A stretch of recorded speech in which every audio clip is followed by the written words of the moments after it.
Hello everyone.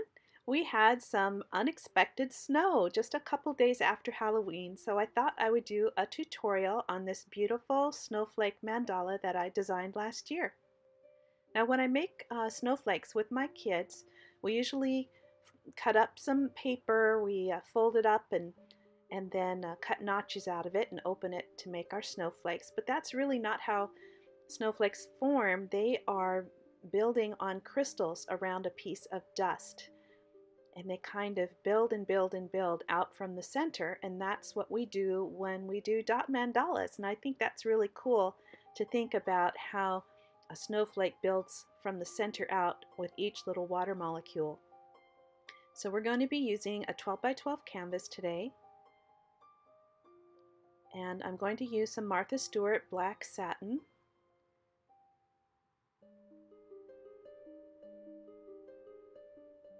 And I just paint that back and forth to get a nice even coating. I'm going to let that dry. And we're going to be using the Redheart Crystalite Crochet hooks today for our pattern, but I also need a larger tool. So I thought I'd show you how to make one very easily. I'm going to use a primary size pencil and a coin. In this case, I'm going to use a nickel and some hot glue. And we're just going to put these two together. It's a very easy way to make a larger dotting tool. Just like that. And the paints we're going to use today, you can see here, the Martha Stewart Jetstream, the Surf, the Mother of Pearl, and the Wedding Cake, and then the Indigo, the Blue Velvet, and the Color Flash, and some of the Golden Fluid Titanium White. So first let's draw our grid. Most snowflakes build on a pattern of 6, but we're going to do a pattern of 8 because that's a little easier grid to make. So corner to corner with your charcoal white pencil, then measure 6 inches on each side, and we'll be connecting those to make our grid.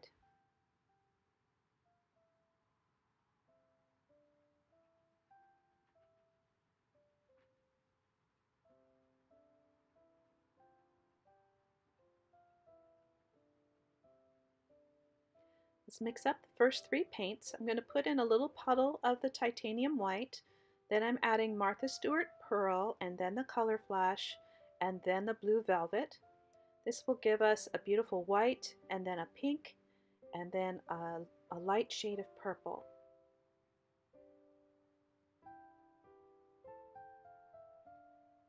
So grab the large tool that you made, and we're going to do a white center dot. And mine was a little lumpy in the middle, so I just smoothed it out with my manicure stylus. And now I'm using the smallest tool in the set, the blue tool, to put a pink dot on each of the guidelines.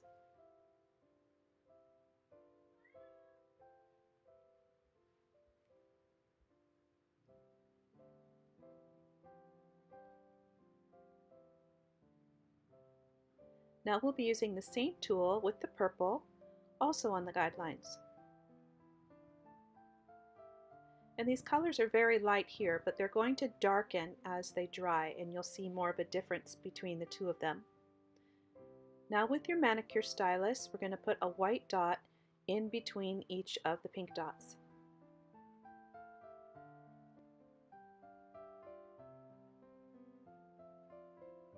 Now with the orange tool, with a pink dot, and that should fit right in between to finish out the beginning of the mandala. Now I'm using the aqua tool and the larger tools there with the purple back to the guidelines.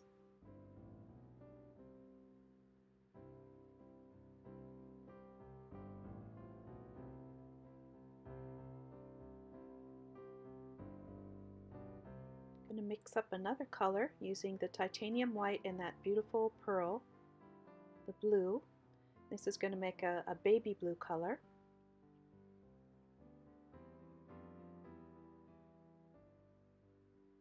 Using the small tool again, and we'll be putting a blue dot on each of those guidelines.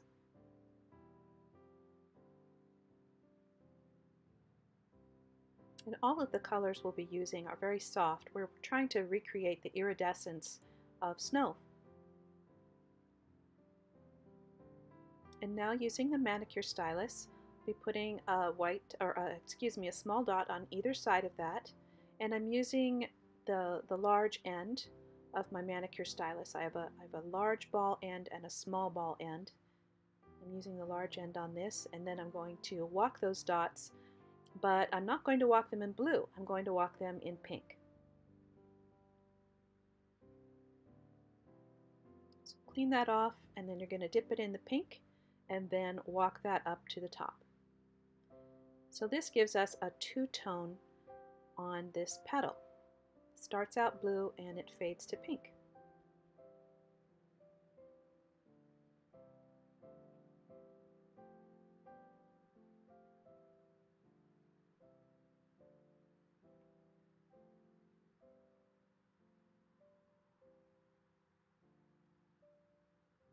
Now going back to the small blue tool and putting another pink dot in there. It should fit right in between those two petals.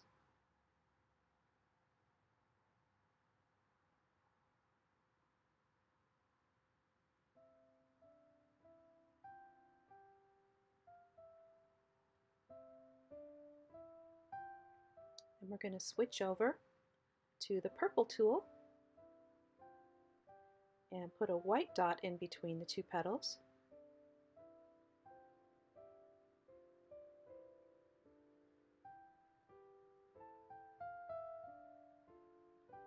Now back to the large pink tool and a white dot on each of the guidelines.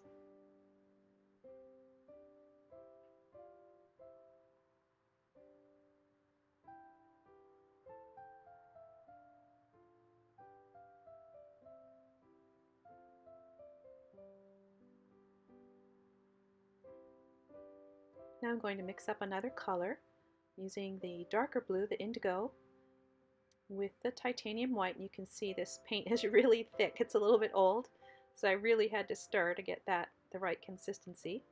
You want it to be about the consistency of yogurt. And now I'm going to use the orange tool to make a blue dot on each of the guidelines.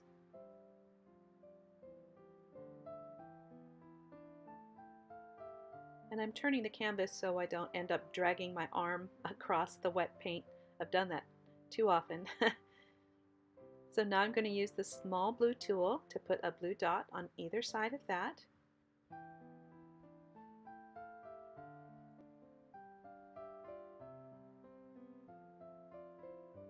All the way around. And then just like before, we're going to walk those dots up to the top using the pink.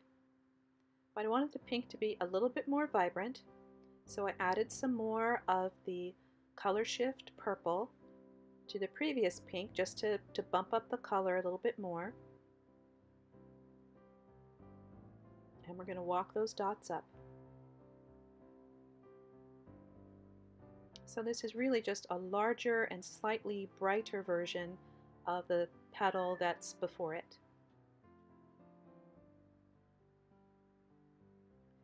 And if that first dot when you're walking that up isn't big enough, just double dip it. Dip it in the paint again and just go back and over the top, and it will expand into a little bit larger dot for you to start walking that with.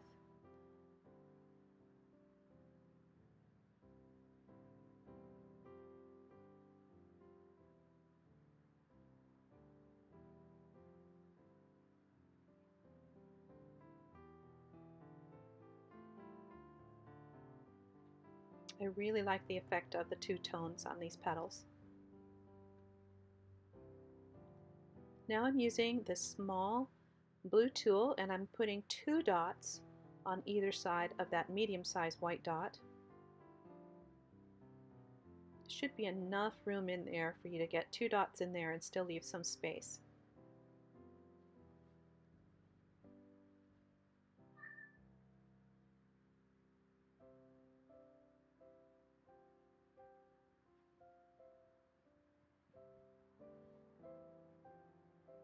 Put that back. And now I'm using the orange tool to put a third dot that's a little bit bigger, also in the white.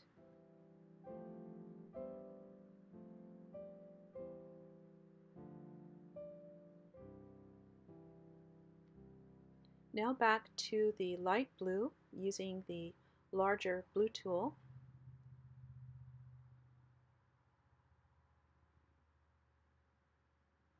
Back to the aqua tool and putting 2 light blue dots on either side of the guideline. And I mixed up some more white here. I knew I was going to need a lot because we're going to go back to the largest dotting tool that we have, so I wanted to make sure I had enough white paint to finish this out. You're going to put a big white dot right there next to that trio of white dots.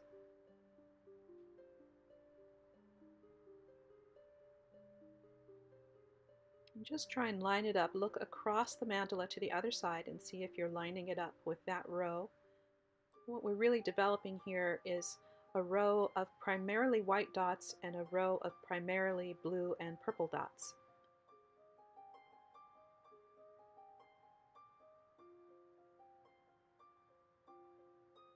So we're working on the white rows here. And I'm going to smooth that down because I'm going to be putting some top dots on these and I want it to be flat when it dries.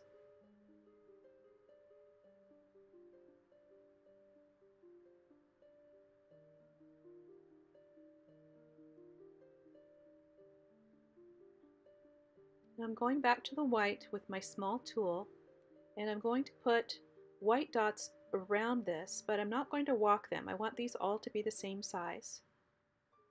So I'm doing them one at a time very carefully, trying to get them close together without touching. This is really trickier than walking dots, believe it or not. But if you can do it and get the same number all the way around, it's a really neat effect. It's very different from walking the dots. And these dots are going to seem huge after walking small dots.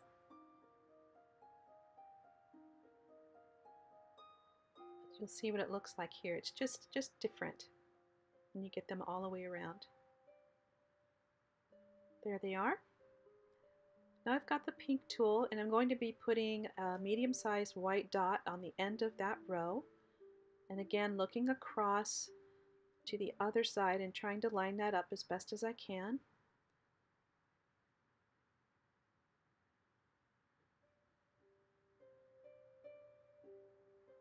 Using the pink tool again, and I'm putting a pink dot on the blue row here on the guidelines.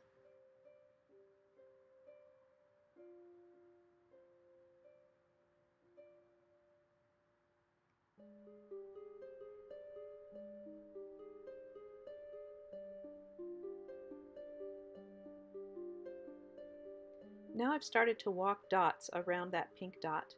My first row was done in purple. You can see that's already done. And now I'm doing it in blue. I'm using the Martha Stewart Surf, the high gloss, for this blue, this light blue. It's a little bit thicker, a little bit shinier. So it looks different than the other light blue. It's got almost a little bit of a green tinge to it. But because it's a pastel, you don't really see the difference. You can see I'm using the blue tool to walk those up as far as I can, and then I'm going to finish off by using the Manicure stylus to get the smallest dots all the way back up to the top. And I'm going to do that on each row. When this row is done, I'll go back and do the darker blue, and then I'm going to do a white row. So you've got 4 rows around that. And I looked back at this, and this one was just a little bit wonky. See how it's too close to that petal? So I decided that even though it was dry, I was going to take it off. So I used some warm water on a Q-tip and just started scrubbing. Scrub, scrub, scrub. I ended up taking off some of the black paint underneath it too, but that's okay. I can go back and fix that. So I got off as much as I could so it wouldn't leave a bump, and then just covered it up with the black paint and then just reapplied the dot in the right place. Now I'm going to walk some dots backwards around those. So the point is at the end, And we'll be putting a crystal on that point. So it's not going to be hanging out there in space all by itself. So those are done. I'm going to cover that up. Let this dry for a little bit, and we'll be going back and doing the top dots. So I've already done the blue top dots in the blue rose. You can sort of see those. I think I skipped that step here. And now I'm going back and doing the white rose with the mother of pearl. The mother of pearl paint is very sticky. It's almost like glue. So you have to be careful to draw your tool straight up because it's going to string to it like glue, and you don't want that to flop over onto the dot next to it. Just using different sizes tools that will fit inside, and it's going to make a nice little button on here. Pearly button. This is wonderful paint when it dries and when you use it as a top dot.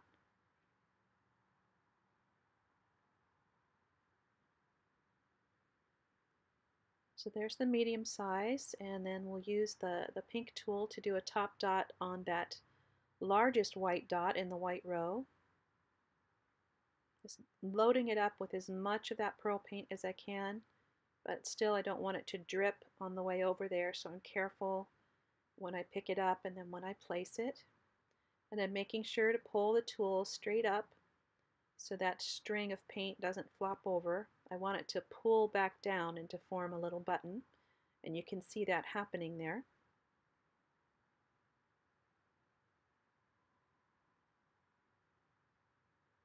And you can also see in the blue rose, on the big blue petals on the outside, I put the blue dot on top of the purple and the purple dot on top of the blue. And that really softens up both colors. There's something kind of magical about that combination. I've discovered that through many experimentations. The blue on purple and the purple on blue is just always wonderful. You can't go wrong with that.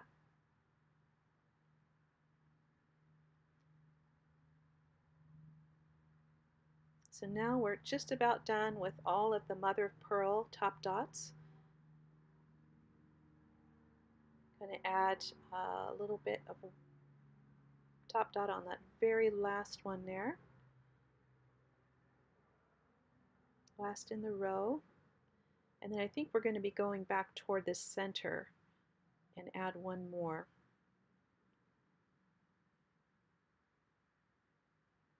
Yeah, I can see where I needed that on the larger top of the larger one there. And then I was also thinking about what color do I want the center dot. I didn't want to do mother of pearl again. I decided I would do the light blue for the very center of the mandala with my, I think I used the pink tool.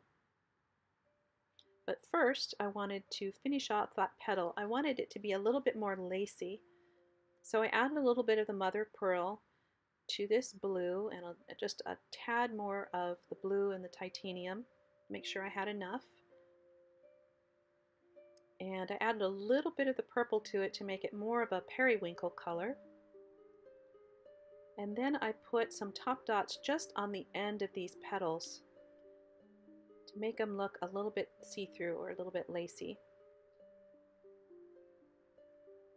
Just on the first three.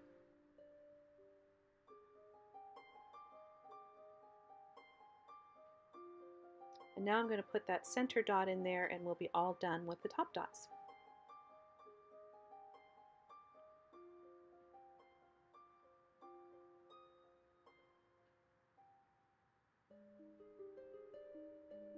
There we go.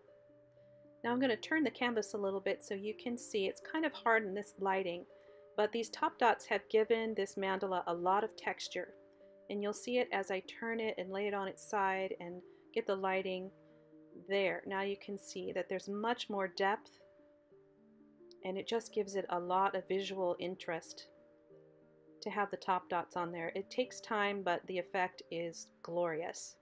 So we're going to let that dry overnight and then spray it with the Kamar varnish by Krylon. And now it's time to really load this thing up with Swarovski crystals. I started with a beautiful light blue one in the center, and I'm just laying them on here with the tweezers so I can see if I like them or not. before I glue them. This is kind of my practice. Because I don't really know if I want the crystals on the top dots or if I want them on the black in between rows. So I just experiment. I put them on. Sometimes it's too much, sometimes it's not enough. I decided to put some clear crystal on the largest white dots right in the center of that mother of pearl. And then I had this beautiful light shade of pink. And I put those toward the center because I had a dot about the same size. So I put those right there. And then I went and added a clear crystal to that outside point of the white row.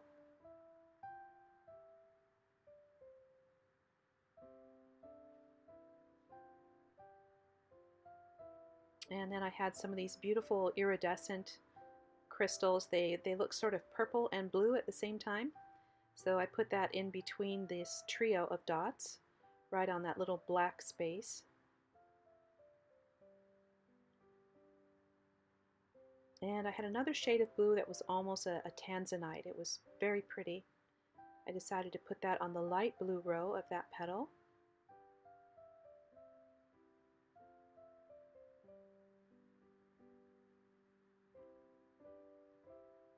And instead of using the tacky glue, I used this jewelry glue with the fine needle point on it, and it worked great. It's a little stinky, but it's great because it doesn't have the long strings that come off of it. It just stays right in place, and it's very accurate, and you only need a very tiny bit of it. So I just shoved the little crystals over with my finger, and then I placed them back on with my tweezers. I'm going to zoom up a little bit here so you can see. And then this is the effect at the end. It's really wonderful when you really add a lot of sparkles to this. It's just like fresh snow and the sunrise, if you've ever seen that, how it sparkles. That's just what it reminded me of. And it's wonderful to think of how these snowflakes form, one molecule at a time, sticking to each other, holding on, and just forming a unique snowflake every time it comes down. Time to take the dogs for a walk. Thanks for watching, everybody.